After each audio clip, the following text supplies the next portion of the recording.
মন্দাকিনী জীৱন বাটৰ অলেহ গাথাত এবাৰ আহি ভুমুকি মাৰা মোৰ মন মগজুৰ শীতল কণত বোৱাই লৈ যোৱা প্ৰেমৰ এখন পুৱতি নৈ নীল আকাশৰ শুভ্ৰ ভাৱৰলৈ পঠিয়াই দিয়া মোৰ অশ্ৰুৰ ধাৰা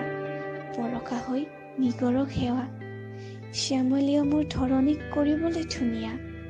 পক্ষীৰ কলাহলত প্ৰাণ পাই উঠক মোৰ প্ৰতিটো পুৱা পুৱতিৰ কিৰণে মনত সঞ্চাৰিত কৰক আশাৰ বতৰা এবাৰ আহি মোৰ মন মগজুৰ শীতৰ কণত বহাই লৈ যোৱা প্ৰেমৰ এখন পুৱতি নৈ নীল আকাশৰ শুভ্ৰ ভাৱৰলৈ পঠিয়াই দিয়া মোৰ অশ্ৰুৰ ধাৰা বৰষা হৈ নিগৰক সেৱা শ্যামলীয়া মোৰ ধৰণীক কৰিবলৈ ধুনীয়া পক্ষীৰ কলাহলত প্ৰাণ পাই উঠক মোৰ প্ৰতিটো পুৱা পুৱতিৰ কিৰণে মনত সঞ্চাৰিত কৰক আশাৰ বতৰা নিত্যৰ লহৰত মন্দাকিনীৰ সৰি পৰক ডিঙিৰ মুকুতা পাহিৰ সুৰতত মতলীয়া হৈ পৰক চৌদিশ আকাশ বতাহ